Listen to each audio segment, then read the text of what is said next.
Okay, welcome back to the channel. I'm going to do a quick wrap up video of what we did on stream today. So I streamed again this morning. I'm going to start streaming at 9:15 every morning, going over the news and going over some of the market profile. And on the stream, we had a massive trade. One of the viewers had a really good day that today. So we opened up and we were just kind of selling off a little bit. We had a 42 lot buyer, and then we kind of sold off 48 lot seller. We had some buyers up in this area. Now, right up in here in this area, I didn't get short just because, and I was talking about it on stream. We have these wicks here, wicks there, and it was like 9:45, and I just really didn't feel it that much. And then tried to do a little feeler here and like a break even. But right in this area right here is where it really started kicking off. Right here, we had a nice little auction area right up in here. And if you look at this area right here, you'll see this is a nice balanced market. We kind of sold off. We found them balance in the market, but the VWAP, the New York Session VWAP was sloping down. And we had a beautiful 150 point runner. And one of the viewers actually caught that. And he said he caught it. So that was really nice. So we had all these buyers right here, and they weren't taking heat. These sellers weren't taking heat because it wasn't being pushed up. But right here is where we actually started breaking, was right here. Once we broke that low right there, we had a sell imbalance, and I went short right here, and then we started coming back up, and then I covered. I got like 15 points on that. So that really wasn't much. That was like 10, 15 points. And you had to be disciplined to sell half and move to a break even, because that's just the way the market is sometimes.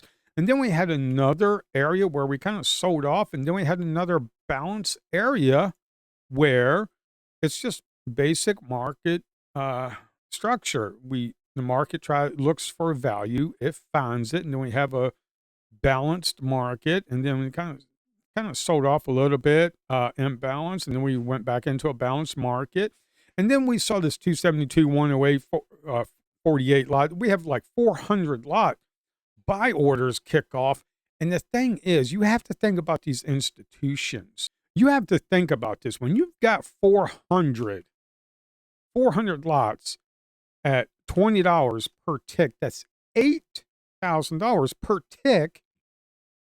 And if you lose 20 points, that's $160,000. I mean, you're starting to talk, and even more once you start taking more heat, you're talking about $250,000, $500,000 being lost. I'm sorry, but these institutions ain't going to put up with that crap. So they're going to sell it. And that's what happened right here. When this balanced market and all these 400 lot buyers, all that 400 lot buyers got caught, and we broke that low right there. We had that sell imbalance. Go ahead and get in. Get in right here. I got in right here. I don't know where the viewer got in. I have no idea. But got in here. We sold off that 30 lot. We did not break up, and then we came back here and we started trading back up. So I just went on ahead and got it. I got a nice 100 point runner. So on the stream today, we got a nice 100 point runner. It took a couple of tries. I think like a small stop, a break even, then a winner, and then we had a nice big massive short that happened. And then what happened was, well, we kind of went back into a balanced market right here. We went back into balance. Then we kind of traded up. And then I called out this area in the stream. And if you could have gotten yourself like 10 points out of that scalp, and we pulled back here into the stacked and balanced area, and we kind of been drifting up. And that's what we've been doing. This area, we had 600, I think it was like 640 lot buyer that came into the market. You could have traded this area right up in here and gotten yourself like about 20 points on that. But the thing is, you have to think about this. We are in a down market. You have 640 lot buyer that kicked in right here. The buyers up there, as you can see that imbalance area, got absorbed a little bit. We kind of ran up to the VWAP. And then we just kind of drifted back down, and that's what we're doing. We're just kind of slowly drifting back down throughout the day. Now, you don't see any large orders in here because guess what? The big dogs are not playing anymore. They're out drinking beers and stuff for lunch or doing whatever. I don't know, but they're not playing anymore. They play in the morning. That's why I stream in the morning from 9:15 to about noon. And come join me. Come hang out with me. And let's see if we can't get you some of these winners. Just run shotgun and I will teach you how to trade this. I'm not going to give you signals because, well, for one, I can't do that. To be quite honest, this is educational purposes only. But if you learn how to trade and you learn how to take these setups, well, for one, once you learn this, once you follow me on stream for about a week or two and you start just demo trade, take these trades and guess what? You might give yourself an edge and learn a few things and then start passing evals and start getting payouts. So that's what we did for the day. It wasn't very much. It was just like a couple trades. But hey, if you have to sit there and wait for 3 hours to get one or two good trades and get a nice $500 winner, would you do it? Of course you would. Of course, it was more than $500. That's 150. That's like $3,000 day right there. That's pretty good.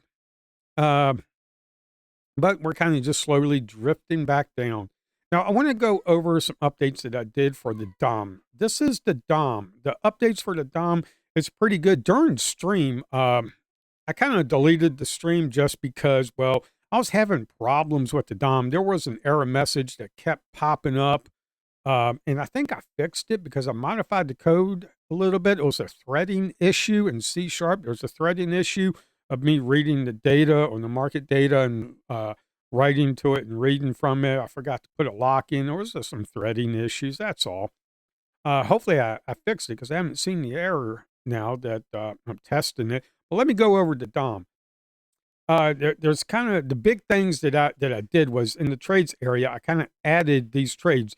The trades that you see, of course, the bubbles you saw previously, but right here, these trades, you see how they're kind of shaded out. They're kind of, the opacity is kind of fading off. Well, these trades are only going to show up for 1 minute, and then you're just going to fade away. And then right here, these trades that are in the dark area, right here, kind of dark, that 20 and that 2, they're nice, visible. There's no opacity to them. That's current trades, probably within the first 20 seconds, I think. I'm not sure. But after a minute, they just completely fade away because the opacity keeps going down into 0, and I just drop it from the ladder here. But I added this in here because, yeah, the bubbles are great to see when, hey, large buyers are stepping in. So you don't have to sit there and read the tape of what's going on. Because back in the day when I traded with Jigsaw, yeah, I had to read the tape and be like, okay, there's 14 right there. And all of a sudden it jumped up to like 75. And I'm like, oh, we got a big dog coming in. And then, yeah, you don't have to do that anymore. You got these bubbles telling you that. But this gives you a nice, good indication of, hey, where are we going right now? Right now in the 1 minute, we were up here and then we kind of sold down here. So we're kind of selling off, to be quite honest. Then I added a point of control. The delta was already there.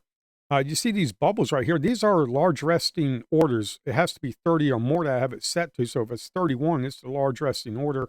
I need to add that greater than equals or less than equals for these to actually show 30. But hey, bubble volume 30. So the bubble volume is 30, and also these dots here. Like, see, that's 31. That's blue. And then we have these right here. That just tells you there's large resting orders. Plus, there's a heat map to the bid and the ask column. So a bright color means there's more volume. See, right there is 64, more volume than that 30. So that's why it's 65. That's why it's bright.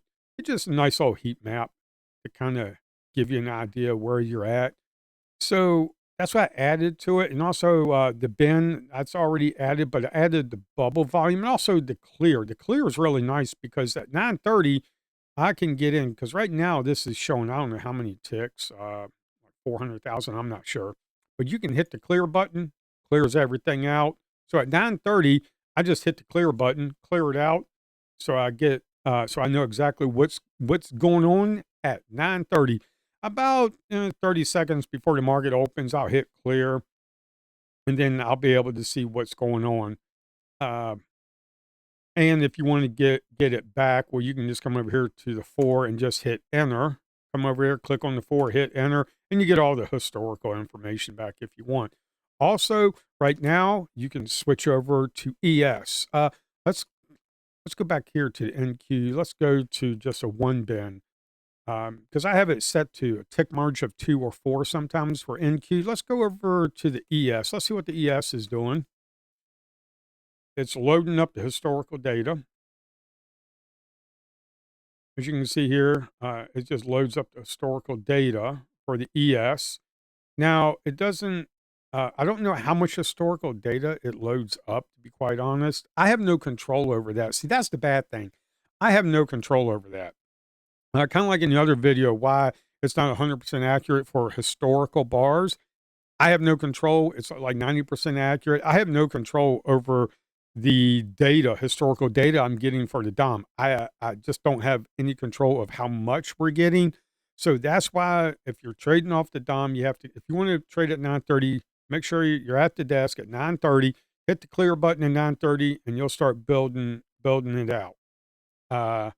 Once I start getting some support for this indicator and the DOM, once I start getting support and users and I have some revenue coming in, then like I said, I'm going to have my own system with my own data. I'm going to be connecting to the CME, getting my own data, and that way we can reconstruct the DOM with whatever we want for historical.